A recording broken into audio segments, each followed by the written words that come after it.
buenas tardes, soy el doctor Roberto Ochoa y a lo largo de este tiempo que queda para presentar el examen nacional vamos a tener una serie de videoclases informativas de los temas más relevantes para la preparación al examen por parte del curso Medicard. El día de hoy vamos a tomar la clase de ATLS para el nacional. Y vamos a iniciar con una serie de casos clínicos y posteriormente con una explicación de cada uno de estos. Se trata de un masculino de 34 años que conduce una motocicleta sin casco a alta velocidad, el cual pierde el control y se impacta contra una valla. Presenta signos obvios de trauma facial y despide olor a alcohol. Usted lo examina y aunque está letárgico no se comunica, su respiración es ruidosa y la oximetría de pulso que le ha colocado el paramédico muestra 85%. ¿Cuál es su siguiente acción? Si vemos una atención aquí en esta diapositiva, vemos los puntos clave de esta pregunta. Obviamente es un accidente automovilístico, tiene signos obvios de trauma facial, aliento alcohólico, el paciente está letárgico, no se comunica, no respira adecuadamente y les están dando el dato que el paciente está desaturando. La pregunta es clara, ¿cuál es su siguiente acción? Inciso A, verificar pulso. Inciso B, iniciar compresiones torácicas. Inciso C, asegurar la vía aérea y tener control cervical. O inciso D, evaluar la escala de coma de Glasgow. Este tipo de preguntas son muy frecuentes en el examen nacional. De hecho, por examen por fecha, habitualmente vienen 3 a 4 casos clínicos de ATLS, cada uno con 3 o 4 preguntas, y es importante que aprendan a reconocer los tipos de preguntas y cómo abordarlas cuando se les presenten. En este caso, siempre la prioridad en el ATLS va a ser asegurar la vía aérea. Creemos que es la respuesta correcta, asegurar la vía aérea y tener control cervical. Muy bien, en esta diapositiva vemos los puntos clave para el nacional en cuanto a ATLS. Nos muestra que a diferencia del ACLS, donde la secuencia es CAB, compresiones, vía aérea y respiración, en el ATLS lo primero que vamos a evaluar es la vía aérea siguiendo la secuencia ABCDE, de la que vamos a hablar un poquito más adelante, en el cual aquí, como lo vimos en el caso clínico, la vía aérea y la ventilación van a ser las prioridades. Pero, si tuviéramos un caso clínico en el cual inicia el caso clínico con un trauma y posteriormente el paciente cae en paro, cambiaríamos la secuencia en ese momento y seguiríamos el algoritmo del ACLS, que posteriormente lo veremos en otra clase. Pero, si es únicamente un caso clínico de trauma, la secuencia va a ser ABCDE, siendo la prioridad siempre la vía aérea. En esta imagen vemos que la prioridad sigue siendo la A, que es la vía aérea con control cervical, la B, que se refiere a la respiración y ventilación, la C, que se refiere a la circulación y control de la hemorragia, la D, un déficit neurológico, el cual se tiene que evaluar a través de la escala de coma de Glasgow, y la E, que es la exposición, control del ambiente, que consiste prácticamente en desvestir al paciente y siempre previniendo la hipotermia, como lo marcan las guías del ATLS. Hay que evaluar al paciente en 10 segundos. ¿Cómo lo vamos a hacer y cómo se puede evaluar de una manera rápida? Cuando al paciente se le pregunta su nombre y que relate qué fue lo que sucedió. Una respuesta apropiada nos va a sugerir, obviamente, que no hay compromiso de la vía aérea y que no hay disminución grave del estado de conciencia si el paciente puede recordar lo que le sucedió. Si no cumple con algunas de estas características en el caso clínico del nacional, pues entonces quiere decir que hay anormalidades en A, en B o en C. ¿Estamos de acuerdo? Continuemos. Continuemos con el siguiente caso clínico. Se trata de un femenino de 29 años de edad que conduce su vehículo sin cinturón de seguridad a alta velocidad y sufre una colisión frontal con un vehículo estacionado en la avenida. Usted lo evalúa rápidamente, presenta escala de coma de Glasgow de 15, está ansiosa, con vía aérea permeable, marcada distensión yugular, ruidos respiratorios ausentes en hemitórax derecho. Se nos presentan los signos vitales, una tensión arterial de 90/70, respiratoria de 36 y frecuencia cardíaca de 110. ¿Cuál es su impresión diagnóstica en este paciente? Hemotórax masivo, Inciso B, neumotórax abierto. Inciso C, neumotórax a tensión. Inciso D, derrame pericárdico. Si vemos aquí los datos clave, siempre, como lo menciona la diapositiva, hay que leer cuidadosamente los signos vitales que se te presentan en los casos clínicos. Si los están poniendo es por algo. Entonces vemos que la paciente está hipotensa, está taquipneica y tiene una frecuencia cardíaca elevada. Vemos que la paciente está ansiosa, sin embargo tiene un Glasgow de 15 y los datos clave o los datos pivote de este caso clínico es que conduce sin cinturón de seguridad, la cinemática del trauma presenta una colisión de tipo frontal y tiene la vía aérea permeable, pero tiene distensión yugular y ruidos respiratorios ausentes en un solo hemitórax. ¿Eso a qué nos puede orientar? Tenemos vía aérea permeable, pero no respira adecuadamente. Está hipotensa, taquipneica, con taquicardia y ansiosa. Un neumotórax masivo, como regla para el nacional, se va a requerir de un drenaje del tórax para poder diagnosticar esto, por lo tanto la podemos descartar.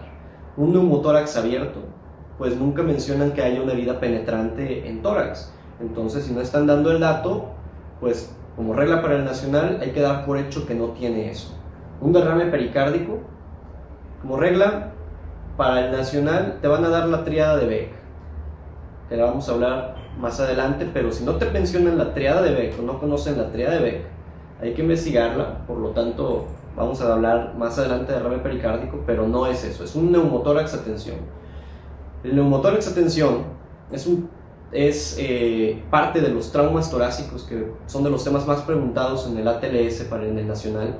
¿Y qué es esto? Se define como aire a presión en el espacio pleural, y el tratamiento de no debe demorarse por la espera de una confirmación radiológica. Las características clínicas van a ser dolor torácico, dificultad respiratoria, taquicardia, hipotensión, desviación traqueal en sentido contrario al lado de la lesión, distensión yugular y cianosis.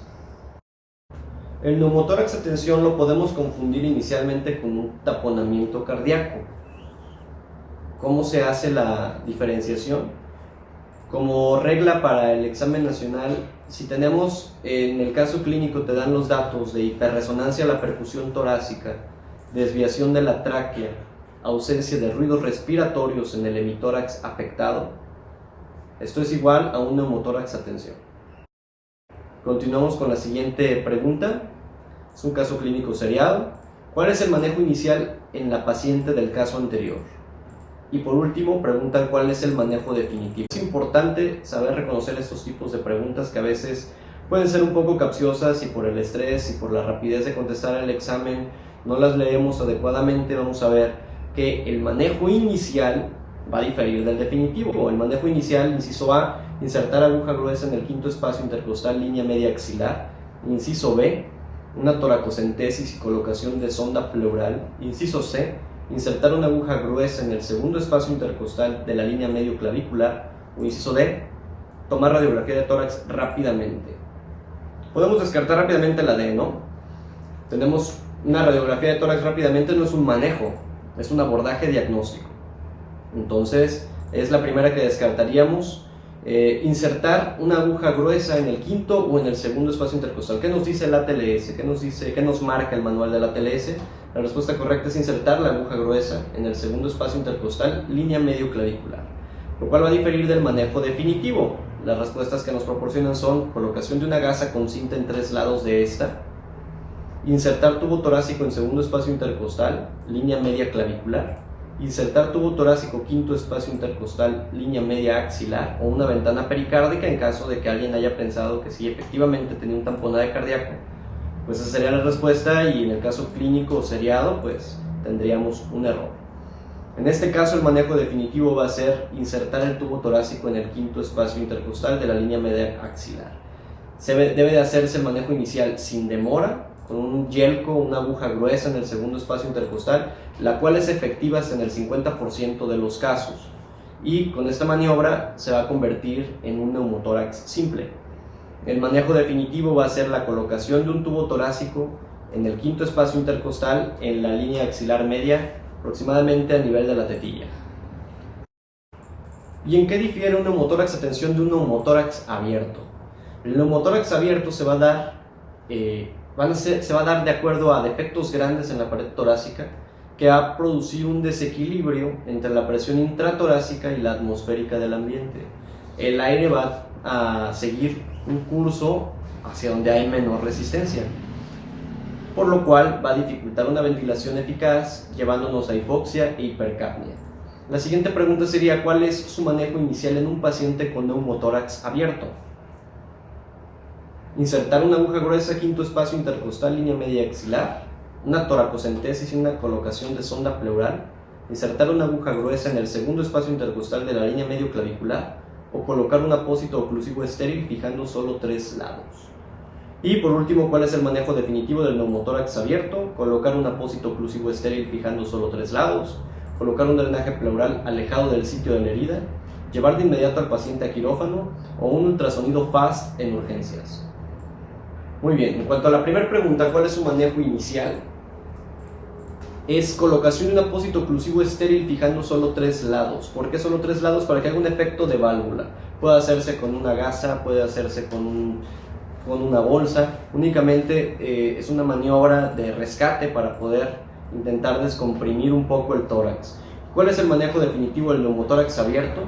Es la colocación de un drenaje pleural alejado del sitio de la herida. El ultrasonido FAST no es respuesta porque no es un manejo.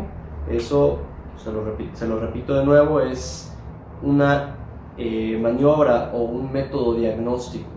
Por lo tanto, no es respuesta para ENARM, en este caso, en esta pregunta. ¿Y qué podemos decir del tórax inestable?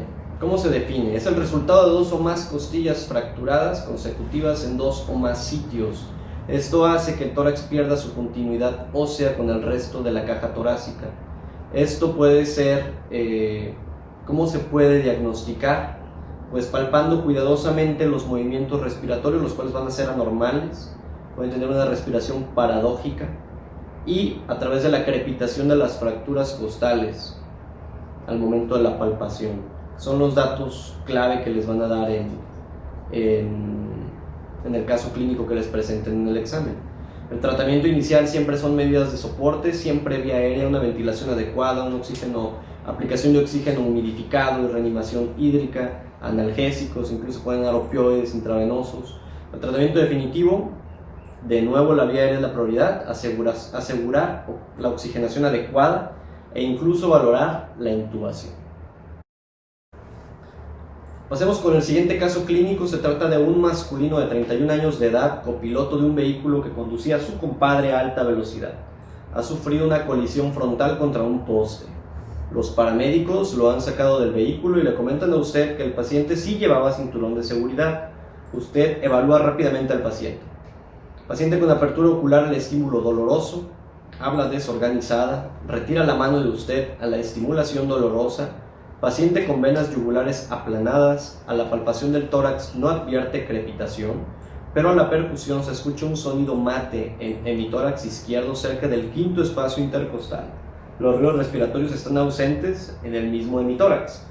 Presenta una tensión arterial de 80-60, una frecuencia respiratoria de 36 y una frecuencia cardíaca de 110 latidos por minuto. Vamos con las preguntas. De acuerdo a la escala de coma de Glasgow, ¿qué puntuación tiene?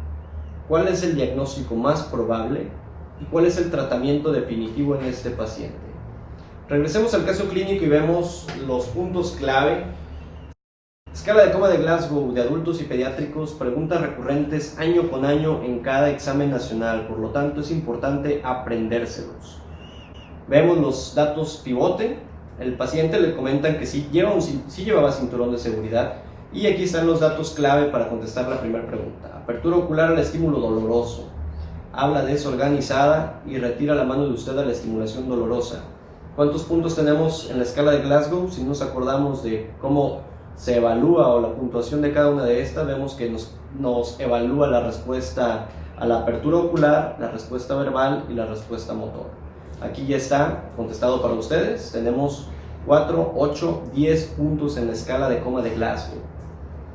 ¿Cuál es el diagnóstico más probable? ¿Es un hemotórax? ¿Es un tamponade cardíaco? ¿Es un neumotórax a tensión o un tórax inestable?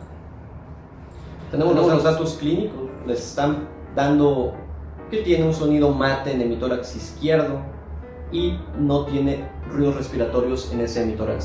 Si recuerdan un poco lo que comentamos al inicio en el primer caso clínico, en el cual era un neumotórax, quedamos que la percusión en un neumotórax es hiperresonante. En este caso nos están dando, el punto clave es un sonido mate aunado a ausencia de ruidos respiratorios. Por lo tanto, un sonido mate nos indica que hay o líquido o nos indica que hay algo sólido donde debería ser otro tipo de percusión en el tórax. Entonces podemos descartar un neumotórax de tensión porque no es hiperresonante.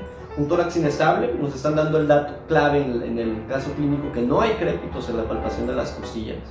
Y un tamponaje cardíaco, de nuevo regresamos, ¿dónde está la tríada de Beck?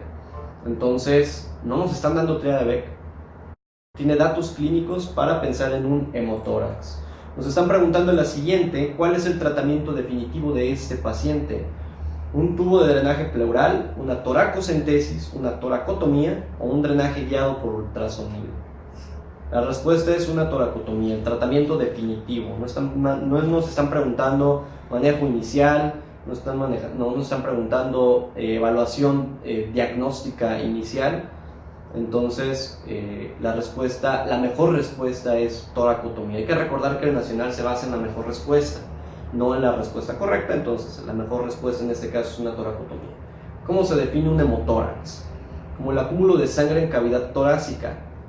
¿Y cómo se define un hemotórax masivo? Es más de 1500 cc de sangre o un tercio o más de la volemia del paciente en cavidad torácica.